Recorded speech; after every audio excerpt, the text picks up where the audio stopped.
Príjemný dobrý deň prajem všetkým. Som veľmi rád, že sme objednali dobré počasie, že počasie vyšlo po tých všetkých týždňoch, ktoré pršalo a zažili sme aj tie nepríjemné situácie s povodňami. Verím, že je to už za nami, že už nikdy nezažijeme také nepríjemné situácie, ako sme zažili 15. a 16. augusta. Čiže zabudnime na to, nemyslíme na to, težme sa z krásneho dňa. Verím, že sa vám 33.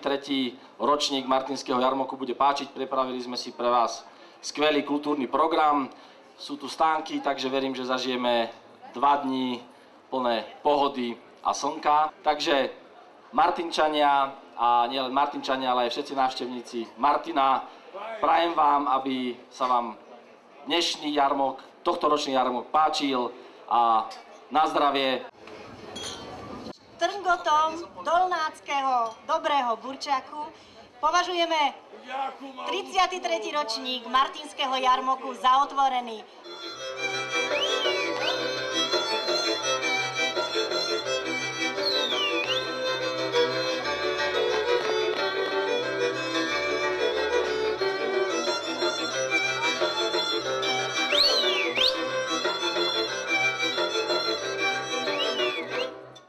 Ako sa vám páči jarmok? Ďakujem, pekne. Dobre je tu. Čo sa vám najviac páči? Čo vás tak oslovilo? Taká keramika a také tie ľudové výrobky. Je niečo také, čo si vždy donesiete z jarmoku domov? Áno, perníky, ale toho roku som ich vynechala. Veľa akcií a veľa ľudí prišlo, čo je dobrým znakom, že to rozvíja každý rok. A sa mi páči, že sme práve prišli, ale páči sa mi tu, pekne je. Čo atmosféra? Taká priateľská, dobrá je celkom atmosféra.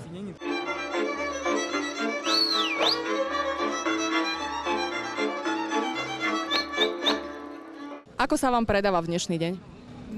Dobre, ja som spokojná. Krásne počasie, nádherne.